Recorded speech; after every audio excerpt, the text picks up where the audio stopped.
Air Automotive Magazine with co-hosts Fred Staub and Les Jackson. Control. Everything you need to know about new and used cars. Control. Industry news. We'll fix or repair your car on the air. Control. Fasten your seatbelts and let us take the wheel. Now, your ride is about to begin.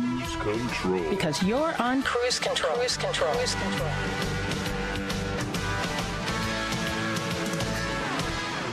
That's right, it is time for Cruise Control. Welcome, everyone. I'm Fred Staub. He is Les Jackson. We have got a great hour of automotive information for you if you're looking for a new car, or you just like talking about cars, or you're thinking about what would I buy in the future. Well, we've got it all for you, don't we, Les Jackson? We do. We drive them, we review them, we actually clean them, we build them. That's right. And we're not building this one, but we're going to start off this hour with Honda peering into the future as it looks and shows off the Prologue. This is when they're full of electric vehicles. They're building it along with GM, kind of a partnership, and we'll talk about that, won't we? I like the looks of that. Look at that. That's pretty cool. Yeah, that's cool. And GMC launches its most luxurious heavy-duty Sierra yet. Yeah, we talked about some heavy duties last week, including those from Ford and Chevy. And now we're going to talk about what's going on with the folks at GMC. And Les, if you've been jonesing for a Toyota Avalon, great vehicle, of course, they're large sedan. Well, you better act fast because there's only 70 of them left. But don't fear, because the Toyota Crown, including a plug-in hybrid version, will be heading to the U.S. market to replace it. So we'll talk about that.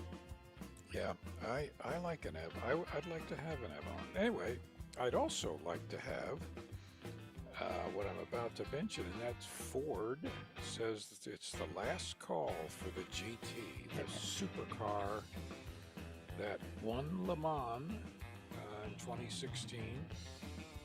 Basically, it'll outrun everything. Yeah, and they actually have an LM edition, the Le Mans edition, and boy, I wonder what that's going to cost, and what some dealer will sell it for. I don't know. Probably $1 million. Talking tech, weird story. Can creepy eyes make vehicles safer? Well, in Japan, they're doing some research on this. Is this a Halloween story? It might blend into Halloween, but we'll talk about it. All right. Well, and you are going to review a car that we both have really liked that kind of went away and it's back, and that's the Chevy Bolt. Oh, yeah, that's true. I thought you were going to talk about my At the Wheel review, the Rav 4. It's like, I don't think that went away, but No, yes, that's right. The Chevy Bolt it had its problems, but it's making a comeback. And I'm glad about it. It's an affordable electric car. Nice. It deserves to be out there. Yes. And then I'll have a review of the RAV4. Checking out the spare tire right there. Yeah, this is the hybrid edition of it. 40 miles per gallon, all-wheel drive. You're going to want to stay tuned for this review. All coming up on Cruise Control, your on-air automotive magazine. I'm Fred Staub. He's Les Jackson. We will be right back.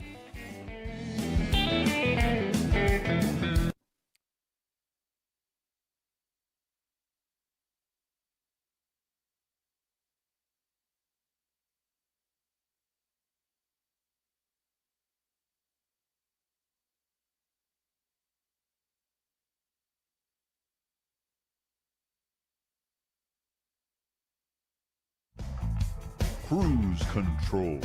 Hey, welcome back to Cruise Control. Fred and I are about to talk about the brand new Honda Prologue. This is their electric SUV, electrified SUV. It's a neat looking thing. I think their designers have really hit a nice compromise of functionality and just kind of this an appealing look that makes you curious. I'd like to check that out. Yeah, yeah, I would agree. It's sort of a little bit bigger than the CRV, and it's smaller than the Hmm. Passport. So that's kind of where it fits into it. They call it a neo rugged design. Neo rugged. I don't know what that means. I think it looks more like a wagon, which It is looks, fine. yeah. You know, I think we're seeing a lot of those designs. You look at the EV6, you look at others, they're like a small hatchback station wagon. I think you've hit on something. I think the industry is turning back to wagons. Yeah, They'll never use that word. they're lower silhouette, Uh, but they yep, have higher seating. They've raised the seating but lowered the roof. yeah. And Uh, I just think that's a great look for a practical people hauler. yeah, I do too. Um, And it's a great form factor for electric vehicles. And it is. they are doing this. They're working with GM on this, which is interesting. An agreement it's a joint venture to produce lithium ion batteries to power Honda and Acura vehicles. And it is affordable. They're beginning in 2027. They say they're going to have an even more affordable series of EVs developed with GM and also produced by Honda in North America. Um, you look at the wheelbase, 121.8 inches, not a small vehicle really. Length Not at all. 192, width 78, 21-inch wheels. I think they're talking about a 250-mile range on this. Not Good. not quite sure. It may be all leases to begin with. And it was going to launch in. That's There's in, a CRV hybrid actually that will launch in October, and then that will lead to the Prologue. And I think it's a good-looking vehicle. It almost has a little bit of a Polestar look, doesn't it? it's interesting you say that. I wasn't thinking of Polestar, but it looked familiar to me, and now I know why. Polestar, of course, being the Volvo, all-electric version of Volvo. which Uh, is a great car. yeah. So I think it's an interesting look here, and I think It is. Honda will do well with it. We don't know that much more about it. Just revealed this week. It looks good, and they have a slick video. How's that? Well, hey, look, that's good enough for me. Hey, and the dash has knobs on it. I'm a big fan of Wow. knobs. Yeah, I don't know. Maybe we're talking like, in the old days, but the fact is knobs are just more human. Well, they're easier to use They are. when you're driving, and it's like, hey, I'm got to make a lane change, but I happen to also want to adjust the HVAC. Yeah. So, And you and I, well, I have my regular car that when I don't have press cars has a big knob on the console. It's called a shifter. it's got those extra pedal things too. Yeah, that's the anti-theft device Yeah, because nobody knows how to drive it. yeah, yeah, exactly, exactly. So, Prologue looks pretty good. We'll, Yeah. as we find out more about it, we'll tell you more about it right here on Cruise Control. Now, for something completely different than that, GMC has brought out what they call the ultimate heavy duty, most luxurious, capable Sierra HD ever. This is a gigantic vehicle. Powered by the Duramax diesel, the latest version of it, 6.6 liters, turbo diesel V8, and got a 10-speed Allison automatic, 470 horsepower, 975 pound-feet of torque. That will get some work done, won't it? And are they now the current leader in the biggest grill war? Yes, I believe they have the biggest grill ever. It is the size of a cave entrance. Man, uh, so it will. So let's see, up to 36,000 pounds on a whoa, 3500 HD. Have you whoa. noticed? Have you noticed, by the way, take a break just from this, that there are a lot of heavy-duty pickups towing trailers with 6 cars on it, and they're using them like small tractor trailers, which is kind of interesting to me. And I guess they're faster hot shots for getting stuff there. I don't know, but are those trailers with 6 cars? Are they about the 36,000 towing? I guess level? so. But we'll talk more about that when we come back.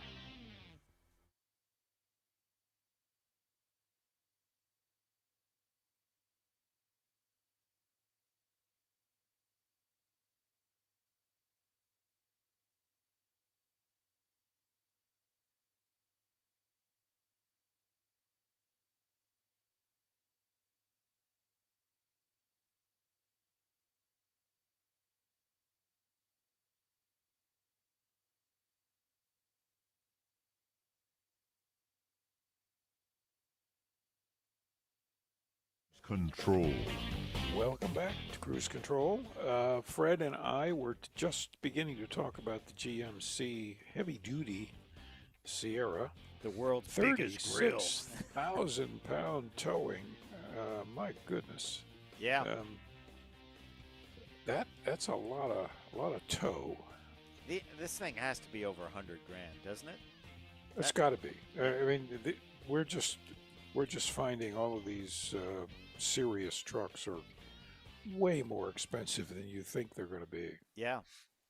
It is the heavy-duty version, of course, revealed this week, and it's got some new things on it for 2024. This is a 2024 model. Revised front bumper, fascia grille, animated lighting when approaching, starting or when using the turn signals. New wheel design, 22-inch accessory wheels, 6 new interior colors. Notice in their press release it says extra cost. Well, gee. Of course, that has become surprise. a big thing, including titanium rush metallic, sterling metallic, volcanic red tint coat, redwood metallic, meteorite metallic, and downpour metallic. I like downpour. What color is that? Downpour. I think, if you're going to paint like a hot rod or something, you just need to find one of these factory colors. They're so cool. You do. Yeah.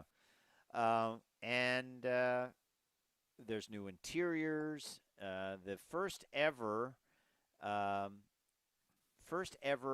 Ultimate, Denali Ultimate, the most premium and luxurious and technologically advanced model. Of course, that comes with the Duramax 6.6 standard. Full grain leather wrapped door panels, leather wrapped front and rear seats, 16-way power adjustable massaging front seats, premium micro suede headliner. Whoever thought a truck would have a premium micro suede headliner? Yeah. By the way, the current Denali Ultimate starts at $99,545. There you go. So what do you think? What's the least you could get out of the dealership with? 120? Yeah, but I don't know, maybe more. I mean, look at some of this best-in-class trailer towing assistances, the transparent trailer view and fifth-wheel trailering. Allows the driver to virtually see through the trailer using the camera mounted on the rear of the truck and an accessory camera mounted in the back of the trailer. It pieces together a view of the area behind the truck and trailer as if the trailer was not there, improving visibility. Enhanced vision technology for model 2024 model year enables this with gooseneck and fifth-wheel trailers. Available trailer side blind zones. A new alert if you're carrying too much weight. New available adaptive cruise controls with trailering. A hitch guidance with hitch view. Bed view with zoom and bed hitch guidance. Rear side view with trailer length indicator. How often do you look through the windshield? I don't think you have to that much anymore. I'll say this again, though. I think this stuff should be on tractor trailers The ability to Oh, see what's behind you, the ability to I'm with you. completely see what is, if you're making a lane change, see all the way back. I think tractor trailers should have cameras everywhere, focused on the rear wheels to see if they're smoking or anything. Um, Imagine backing up, blindsiding, backing into something, and you could have cameras all the way around. It's not super expensive anymore, and I think it's just a good safety thing. I think it should be there. What do you think? I think it should be. I would say it probably will be in not too many years, mandatory. Imagine if you were backing into a loading dock and you had that stitched together view from above, which showed stuff on Yeah. either side. I mean, I think it would it would be great stuff, and I think they'll require it, and it's not going to be all that much money. Cameras are cheap. Cameras are cheap. Yep, exactly. I'm thinking it would be under $1,000. What do you think? Oh, I think well under that. Yeah, yeah. So it has all of the safety stuff standard, including forward collision assist, lane departure warning, automatic emergency braking, front pedestrian braking, which is new for 2024, IntelliBeam auto high beams, and following distance indicator. Pretty cool stuff, and not going to come cheap, though. That is the GMC Denali. Yep. Um, Save up your lunch money. Do you think do you think anyone orders that big dually crew cab with all that towing capability and just drives it as a regular vehicle, never tows? I absolutely. I see. I see mostly pickups, but even occasionally heavy-duty pickups being driven by commuters Man, around here. Around here, Washington D.C. and, and then you got to park it. Then you got to Oh, put it into a space. I don't think so, man. I couldn't do that unless I really needed it. Had a business, the hot shot people. Or as I said, they're towing cars on these things. I can't see this as a regular everyday vehicle. Even if you have a fifth wheel trailer, I wouldn't want to drive that thing around town, would you? no way. I've driven I've done it. dualies, and it's like it's like you're driving the width of two cars. You've got to remember Yep. when you're pulling onto a road, you've got like 2 feet sticking out on either side of your vehicle, right? Oh yeah, I've driven a couple in the past year, and I'm always running over curbs when I'm making a turn. Yeah, it's gigantic. It's Um, I think I've run over a couple people, oh, gosh. uh, but they were politicians, so it didn't, it doesn't Peop- matter. The people started cheering, I guess. Yeah. Yeah, that's Um, right. No, it's just it's too big for everyday use. just stuff. Well, here's something a little bit better for that, and this is according to Cars Direct. Of course, the Avalon, Hmm. which is a great, cushy, long, as my dad would call it, Florida car. Meaning that you would take it down to Florida from New Nice York. car. Nice car, comforting. I loved it when I had it. Toyota Avalon. It's going out of production at the end of the 2022 model year. Well, according to Cars Direct, there are only 70 of them left in America for sale. And now it's become a bit of a markup arrangement with dealers because they're like sensing like, oh, we can't get it anymore. So last month, Toyota sold just 160 of them in the USA, 87.8% fewer than the same quarter last year. There are no more incentives. By the way, the 2022 Avalon starts at $36,825 for the XLE and goes up to the limited hybrid, which I believe I drove not that long ago, $44,150. There's also an Avalon TRD. I don't quite understand why they ever did that, but if that's something that you like, it's not really designed as a performance car, but a big, comfortable car has, I think, the latest version no longer had the reclining seats in it in the back. I don't know. Yeah, but it is a good car. Only 70 left. But what will it be replaced by? Well, we learned a little bit more. There was an article on, I believe it was either Autoblog. I think it was Autoblog, yeah, not CarBuzz.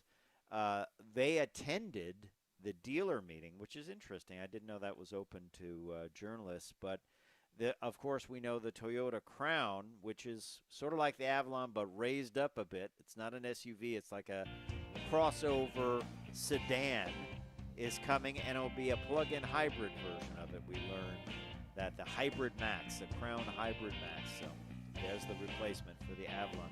Hey, when we come back, plenty more to go. We're going to talk about the Ford GT LM model, so stay tuned to Cruise Control. I'm Fred Staub. He is Les Jackson. We'll be right back.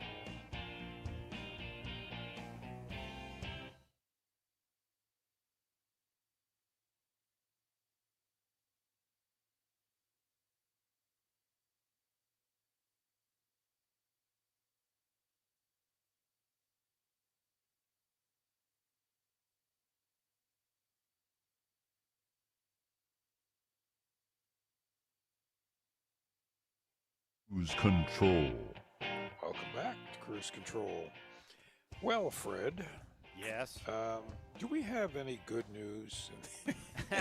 Yeah, I mean, it's new. It's news about a car that, well, I've actually ridden, not in this version, but I've been driven in the new Ford GT, or the newest edition of the Ford Yep. GT. Now, see, I haven't been in the newest edition, but I was in the early 2000s GT.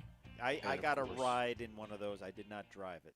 I had one of those, and also, of course, back in the day, the original GT40. Yeah. Well, Exciting cars. yes, and of course, this is a very high-end, the most high-end vehicle in the Ford lineup, built off-site by Multimatic, which is I'll say it, bespoke manufacturer Oof, for Ford. oof.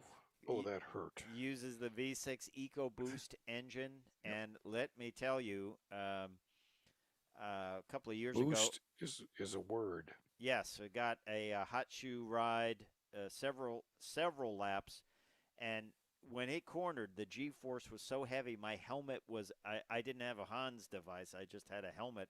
My helmet was like squashed against the passenger window. I couldn't move my Yep. head. And I was like, okay, this definitely would go for the Hans device if I was going to This drive is this. uncomfortable. Yeah, this is like putting a lot of pressure on my neck now. But let's say you want one of these. You better act fast. We told you about the Toyota Avalon. This one is the final special edition, the 2022 Ford GT LM. LM for Le Mans winning. And, of course, this was the return to Le Mans, and Ford won. And this is going away.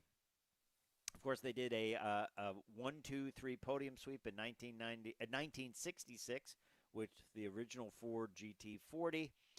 And they did it again. What year did they win Le Mans? Late or early? Late. The recent. Late was 2016. 2016. They repeated the 1966 1-2-3 win. Yeah, you can't make that stuff up, can you? You know, that's just impossible, but they did it. So, by the way, the podium finishing crankshaft was ground down and shared with all 20 of these cars. I guess they're putting into a badge or something like that. It was ground That's down, terrific. the crankshaft into powder, and developed a unique bespoke alloy. I used this, yes, used to 3D. Twice.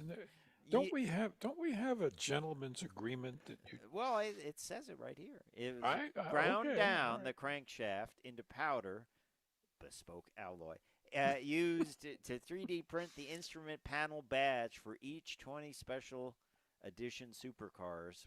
Wow. Only 20 of these, 20 of a super rare car. What do you think this thing is going to go for? I'm going to say $1 million. I think $1 million. I mean, out the door price. I don't know Yeah. what there will be a sticker, but it's got sort of a matte. What would you call that? Platinum paint look. I'd call that platinum. Yeah, and I wonder if these are all spoke for. Will Jay Leno buy one? I'll ask you that. You know what? I think they'll offer him one. Whether or not he'll buy one or something, more historic, old. Hmm. Um, I don't know. I don't know whether he would decide to buy one or not. Now, It's just it's a museum piece. well, that's the thing. And remember, even when the GT came back its second generation, they had the panel. It was sort of like Yeah. going before what they call a co-op board in New York to decide if they're going to let you buy in the building. You had to promise you're not going to flip the car. You're not going to just park it. You're going to drive it. How often will you drive it? You had to basically go and sell yourself for the honor of giving them Yeah. what was it, 500,000? 400 something Yeah. thousand. Yeah. Um, and so you know, one I think he's a wrestler. Flipped it early and they got Yeah. in trouble. They actually Ford was going to sue him for it, right? Yeah, they Well, were. you signed a contract. It's pretty clear, you know. Well, I mean, you've agreed to something. Keep your word. yeah, and it was only for a year. I think they can't say you Yeah. can never sell it. I mean, you can't, they just didn't want you flipping it. So saying buying it for 500, selling it for 1.5, let's say in an auction or something like that. But who will buy these 20 vehicles, Les? Jay Leno comes to mind as one. That's Well, about. I think, anyone with a tremendous amount of money. There are a bunch of collectors out there that I'm sure will line up, and maybe the Peterson Museum, maybe the museum at Bewley in England, Yeah, National interesting. Automotive Museum. Yeah. That's called liquid silver. That color, liquid silver. Liquid silver. Well, that's basically what it's going to cost to buy it. Do you think they throw in a Sirius XM subscription in the car? It does have that. It has Sirius XM, I believe. I remember. I would assume so. Floor mats are extra. That's right. It's That's right. It has a cup holder. I've seen it. It does have a cup holder. Why you would want it?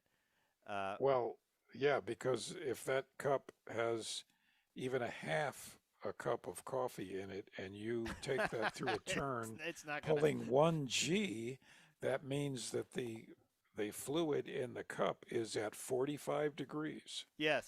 Yeah. So it's going to come out even though it's only half full. Yeah, I believe I said that to the drivers. Like, no need for cup holders here. He said, no, you got to keep your hands on the wheel, and there's no time for any of that stuff in this car. Have you ever seen one? I don't think I've ever seen one on the road being Have driven. not. Yeah, but I'm proud to say I at least got a ride in it. And it's cool. You got a ride in the original one that had a 5.4 liter, or 351 basically, didn't it? Yeah, Supercharged. supercharged. Yeah. That was boy, did I get noticed in that. Yeah, that's not a car that you want to, hide in. You can't hide in that.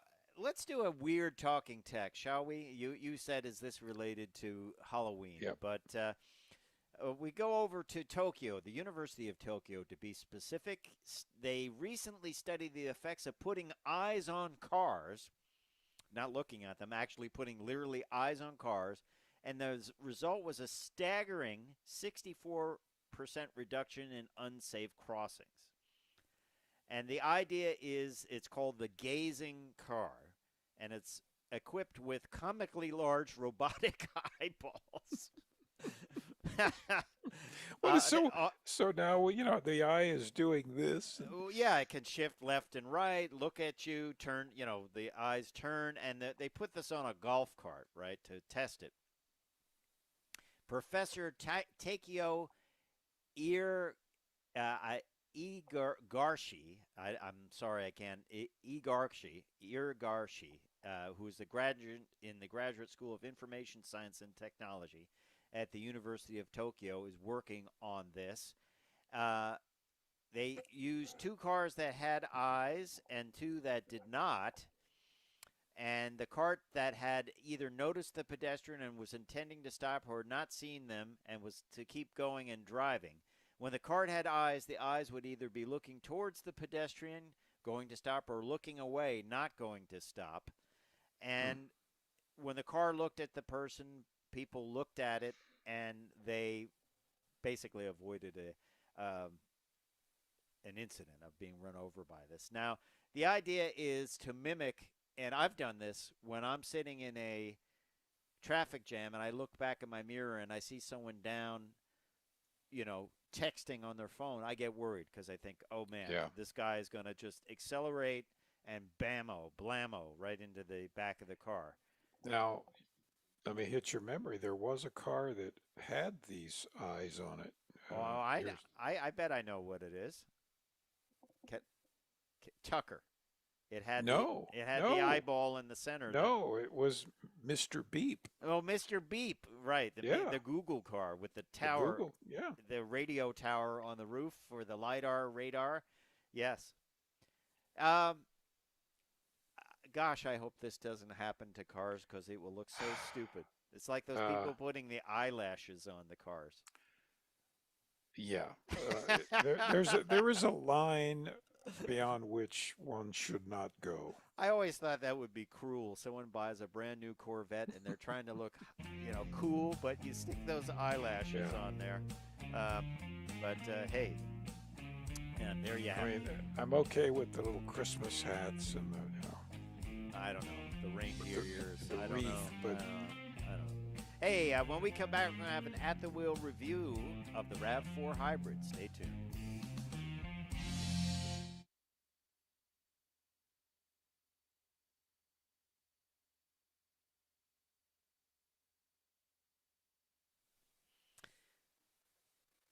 Hey, Les Jackson, I think this is a good story, kind of a revival of the Chevy Bolt.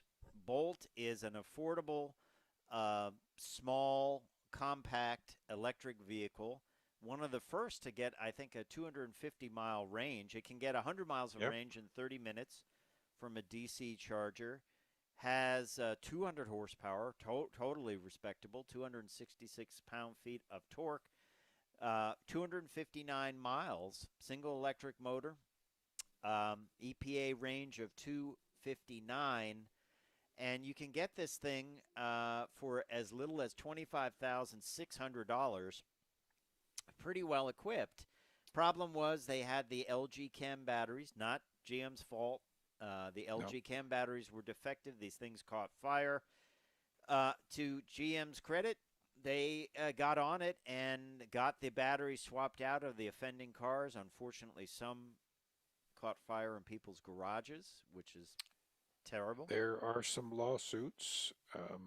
LG Chem ultimately has to cover it. Yeah, they bought batteries and told them, that they wanted these batteries in their cars, and they didn't.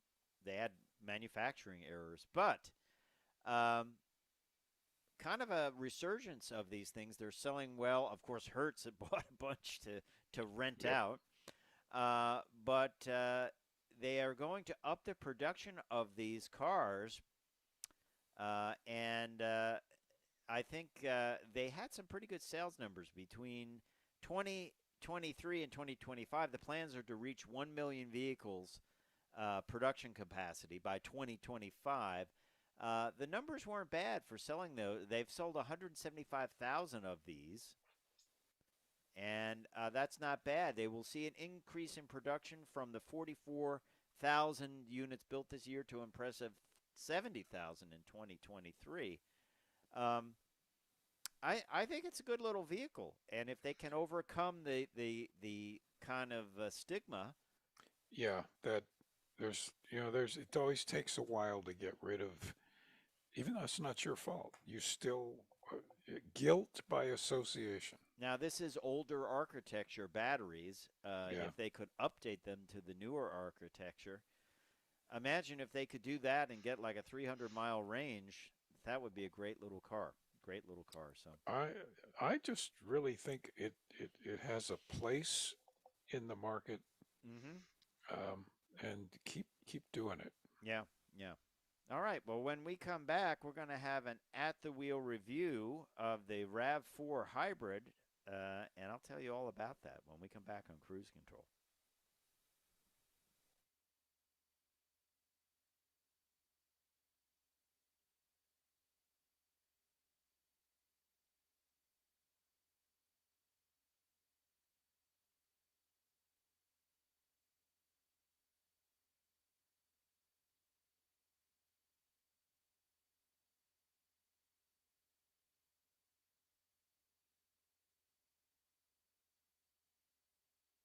Cruise control. And welcome back to Cruise Control, your on-air automotive magazine. I am Fred Staub, and I'm glad you're along for the ride. We have a great at-the-wheel review, RAV4 Hybrid. Of course, the RAV4 comes in, it's in its 5th generation. It comes in a gas model, it comes in a hybrid model, and then it comes in the RAV4 Prime, which is a plug-in hybrid model, which has got over 300 horsepower and can get a very impressive 42 miles of all-electric range. That's a lot. If you plug it in. But this one we're talking about is kind of the middle of the range. This is the RAV4 Hybrid, so it is not a plug-in hybrid per se, but it is a really good-looking vehicle. Ours was in Cavalry Blue with a black interior, and the numbers are pretty good on this. This has a 2.5-liter four-cylinder engine, 219 horsepower combined, with an electronic continuous CVT, eCVT transmission. Electric on-demand all-wheel drive, meaning there are just motors on the back to drive those rear wheels that are typically the front wheels are powered most of the time. When it senses slip, the electric motors will kick in. You can also, there's a trail mode that you can hit that will activate those rear motors. Beautiful design, the Cavalry Blue with the black trim around the wheel wells and, of course, the black wheels and the black roof. Nice two-tone on the vehicle. Really, really attractive look to the vehicle. Kind of large side view mirrors. Great. They look large, but I tell you what, they're nice to have because you can really see very well with these things. This was a great vehicle. I mean, it's got all the great aspects of a RAV4, including one of my favorites, the when you open the hatch, the load floor is low, so it's easy to load things in. That's been kind of a hallmark of the vehicle since it was designed 5 generations ago. Remember when it came out, it used to have the extra spare tire on the back, you know, with a cover over. Yeah. Yeah, it's really, really, really changed up. I love the two-tone. On the inside, well, it was a mixed bag. A lot to like about it. It has the blue stitching and the cloth inserts, which I found pretty nice. Nice design, kind of a fun design. Controls were nice. I like this little shelf that was right to the left of the steering wheel. It had a LED light in it and a rubber mat. Controls felt good. You have your driving mode controls on the center console. They light up. Also, nice big knobs for the climate control, easy to use. A lot of small little buttons, but it's nice that there are buttons there. They just happen to be small. And then, yes, you have a tuning and volume knob for the radio, which is great these days because a lot of manufacturers don't have it. Ours had included navigation. Graphics could use a little brush up, I think. They don't look as modern as they need to be. Out back, great rear legroom. I was impressed with the legroom of this vehicle. You get a couple of USB ports in the back for rear passengers. Overall, the interior, you know, mixed bag. I think it could come up a few grades on quality, and also it's very black, door cards, so it's dark. Out back, plenty of storage, that low floor, easy to load things in. You got the JBL speaker subwoofer back there, and of course the obligatory, I don't know what people use it for, 12-volt outlet, a little storage to the side. I guess people use these for refrigerators, I guess, portable refrigerators. That's what I think. Always like to check, but it's got a space saver spare, which is getting rare these days. Under the hood, what can I say about their hybrid drivetrain? Smooth transitions, really, really good. You have a EV mode when you're at low enough speed, you can force it into EV mode. Toyota does hybrids the best. They really do. You got your roof racks on the top. You got the black trim, and out back there's a little bit of kind of a painted metallic silver trim, which I thought the combination looked good. I like that in-your-face blue. On the highway, Les, I got over 40 miles to the gallon in this thing. That's just great. That is crazy. Regular gas? Regular gas. Okay. Regular gas. And it just was a pleasure to drive. I wanted to keep driving. It is one of the vehicles. I was sorry that it went back. Really, very little on this that I did not like. I think they could do some tweaks to the interior, give it a little bit more color. Maybe some of the build quality could be a little bit better on the interior. But overall vehicle score, safety score, 5 stars. I mean, it does extremely well. It's rated officially at 41 city, 38 highway with an aggregate number of 40 miles to the gallon, but it's not hard to beat that, let me tell you.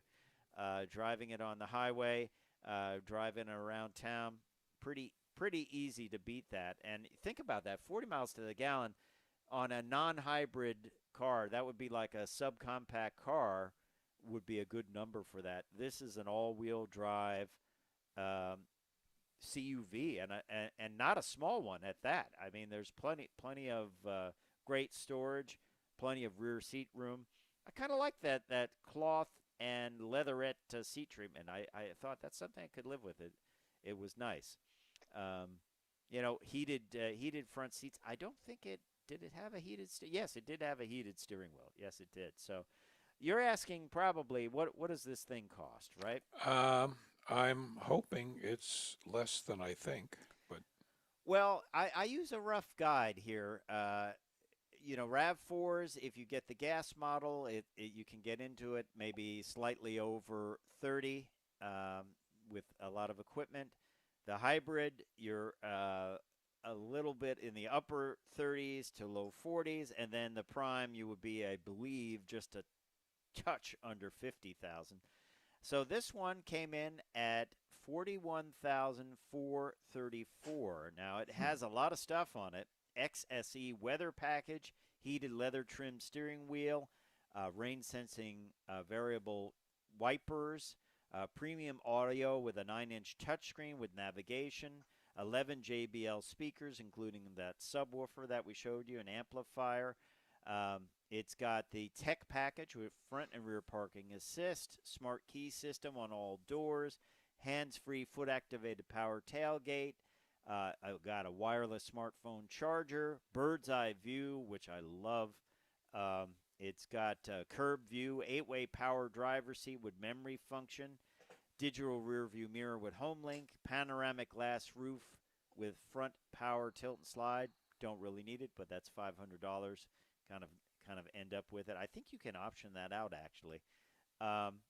Carpeted front mats and cargo mats, $269. Roof rack crossbars, people love them even though they might not use them, $315. And a courtesy delivery. That's interesting. Well, that doesn't cost anything. But total destination on this is $1,215. So total price $41,434 for the hybrid model of the RAV4. It is built in Georgetown, Kentucky, by the way. And pretty cool stuff. I think 2022 is kind of a a carryover year for this. There's a few things that they've done, mostly trim options, but there's some rumor that it will be getting an interior upgrade and restyle. Probably a bigger display, I would say, will be coming down the line. But great vehicle. It's one to consider for sure. The Toyota RAV4 Hybrid CUV. Hey, it's time for me to say I'm Fred Staub. I'm Wes Jackson. And we are going to see you down the road. Next week.